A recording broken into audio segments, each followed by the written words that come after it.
ጤና ይስጥልን ተመልካቾቻችን ለዜና ኢትዮጵያ ያዝናቸው የቢዝነስ ዘገባዎችን ወደ እናንተ አደርሳለሁ። ሪሳሉ ፒዮነኝ አብራችሁን ቆዩ። ወደ ቀዳሚው ዜና አልፋለሁ።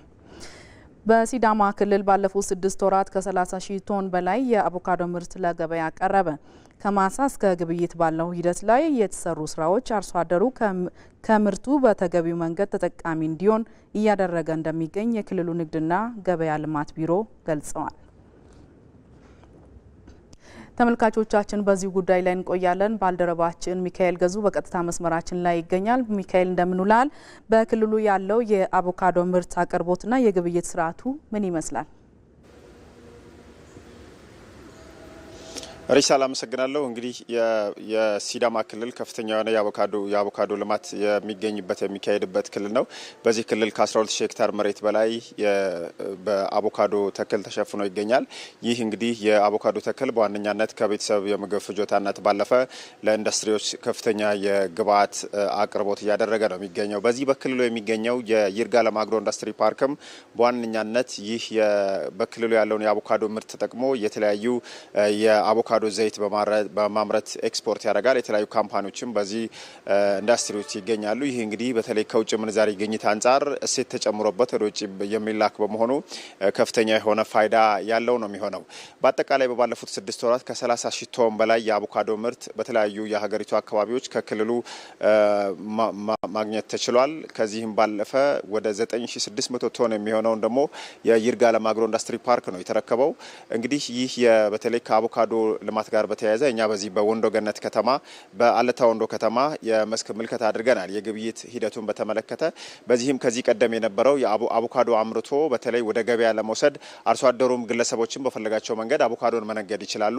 አሁን ግን ክልሉ በሰራው የአሰራር ማቀፍ መሰረት የህብረት ስራ ማህበራትና ግለሰብ ነጋዴዎች ፍቃድ የተሰጣቸው ናቸው የአቮካዶ ምርትን ለኢንዱስትሪ ፓርኮች እንደዚሁም ደግሞ ለተለያዩ የሀገሪቱ አካባቢዎች የመጫን ኃላፊነት ያላቸውና ይህ እንግዲህ በዋነኛነት በተለይ የቁጥጥር ስርዓቱን ጤናማ ከማድረግ የግብይት ስርዓቱን ጤናማ ከማድረግ አንጻር ትልቅ ፋይዳ ያለው ነው። በተለይም ጥሬ አቮካዶ ምርት ወርዶ ለግብይት እንዳይቀርብ ከማድረግ አንጻር እንደዚሁም ደግሞ የአቮካዶ ምርት አያያዝን የሚያሻሽል ይሆናል። እንደዚሁም ደግሞ አርሶ አደሩ በተለይ የግብይት ማዕከላት ላይ አምጥቶ ግልጽ በሆነ መንገድ ለተረካቢዎች በሚቆረጥ ዋጋ በአግባቡ ማሳው ላይ ሳይሆን እዛ ወስዶ የሚሸጥባቸው አሰራሮች አሉና እነዚህ አርሶ አደሩ በተለይ ከአቮካዶ ምርት የሚያገኘውን የለፋውን ያክል እንዲያገኝ ከማስቻል አንጻር ካለፉት ጊዜያቶች ከፍተኛ ለውጥ ማምጣት የቻለ መሆኑን አርሶ አደሮችና ነጋዴዎችን አነጋግረን መረዳት ችለናል።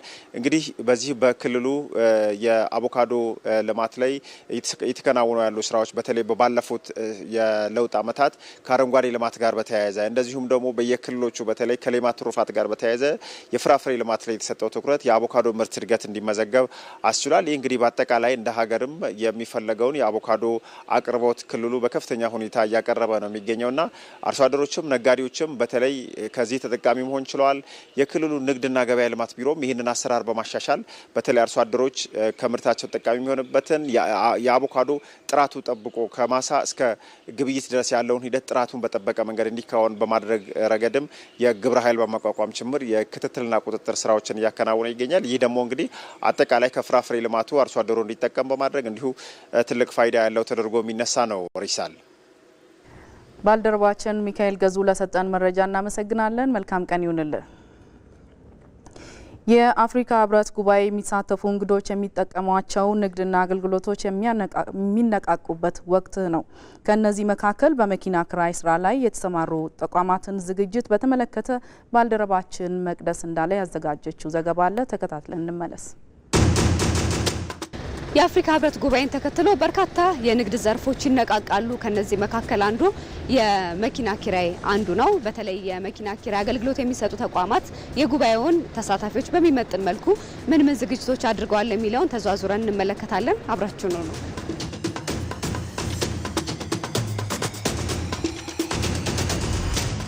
የአፍሪካ ህብረት ጉባኤ ሲመጣ እኛ ብቻ አይደለም የሚጠቀመው፣ ብዙ የቢዝነስ ሴክተሮች ይጠቀማሉ።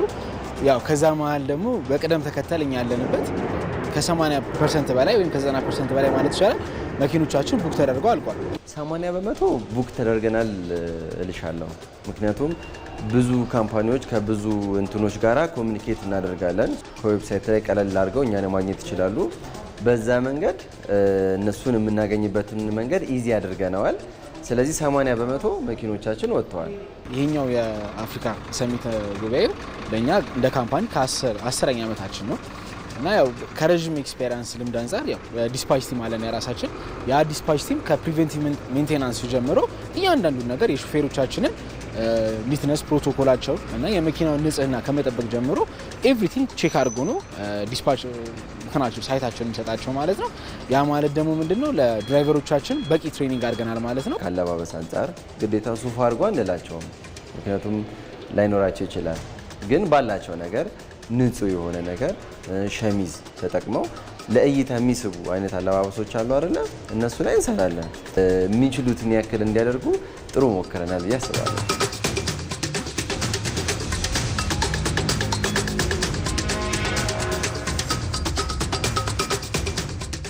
ያው እኛ ቀድመን የተዘጋጀ ነው።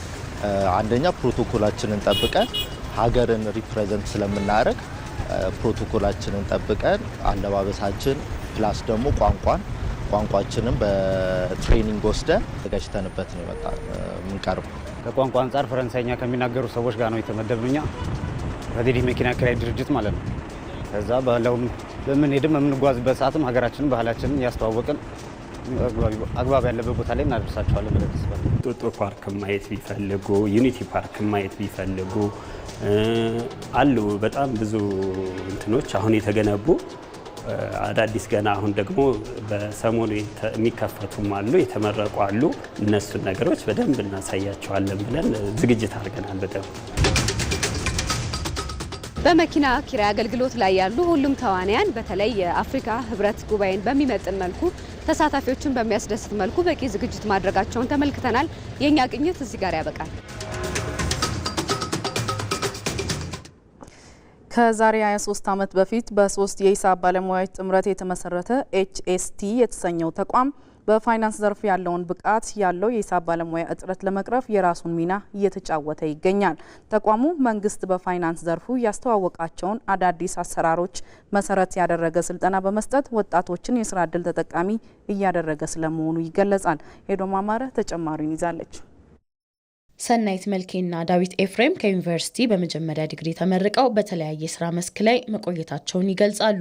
ቢሆንም HST የተሰኘው የሂሳብ ነክ ጉዳዮችን ማማከርና ስልጠና የሚሰጠው ተቋም ያወጣውን የነጻ ትምህርት እድል በመጠቀም በተቋሙ ውስጥ የተሻለ የስራ እድል ማግኘት ስለመቻላቸው ገልጸውልናል። በአጋጣሚ ነው አፕላይ ያደረኩትኝ። ከዛ ሳየው ከኔ ኢንተረስት ጋር አብሮ የሚሄድ ነገር ነው አፕላይ ያደረኩኝ። ከዛ አፕላይ ካደረግን በኋላ ለ3 ወር ነው ትሬኒንግ መጀመሪያ ላይ የነበረው። የመጀመሪያውን ኤግዛም ያለፈ ሰው ወደ ሁለተኛ ኤግዛም ሙቭ ያደርጋል። ያላለፈ ሰው ደግሞ ድጋሚ ኮርሶቹን አይቶ ድጋሚ ትሬን አድርጎ እንዲወስድ ይደረጋል። እንደዛ የሆነ ኳሊፋይድ ናቸው ተብሎ ለርኒንግ ሶሉሽን ወደ ዲፓርትመንት አቀረበን። ዲፓርትመንቶቹ ደግሞ ራሳቸው የሚፈልጉትን ነገር አይተው ለስራችን ይመጥናሉ የሚሉትን ሰው ነው የቀጠሩት። በHST የትሬኒንግ የአካውንቲንግ ቴክኒሽያን ፕሮግራም ነበረ።